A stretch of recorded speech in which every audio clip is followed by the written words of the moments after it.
Okay, for this section we're going to go into arm scissors first. So once you're laying down nice and flat on your back and comfortable, we'll go into arm scissors. So you take one arm up and then alternating arms, trying to go to the full range that you can, trying to keep the arms nice and straight.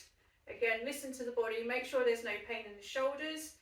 If there is pain on one side, then just do a slightly reduced movement on that one and don't go back as far, but continue to do full range on the other side.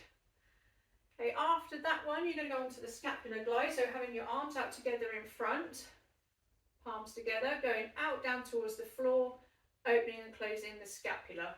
And this one's really, really good for opening up the shoulders at the same time. Again, make sure there's no pain. If there is, you can go slightly lower down, hands in front, and then land a little bit lower on the floor to take that stretch off of the shoulder joint. After that, you're going to go into the bridge. So bending the knees now, feet hip width apart, knees slightly further apart, raising the bottom up as high as you can off the floor, and then holding, and then after a set period of time, you do up and down to get that lower back moving. Again, make sure there's no pain. If there is, then come down and you can move on to the next exercise. Okay, after that we're going to go into the cobra, which involves going onto our fronts now.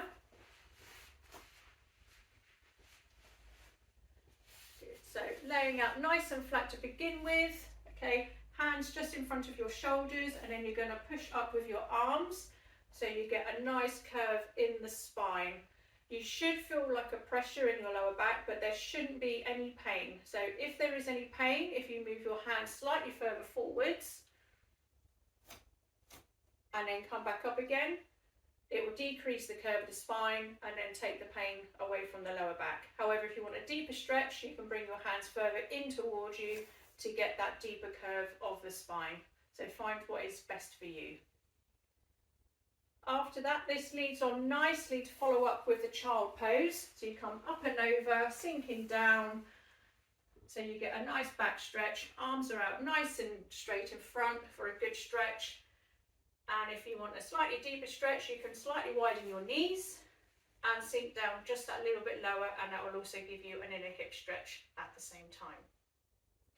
And the last one of the section is thread the needle. So on your hands and knees, you're going to take one arm through, underneath that arm that's supporting you, lowering down so you get this shoulder down on towards the floor, making sure that there's no pain. If there is, you can bring your arm slightly back towards you to take the stretch off a little bit.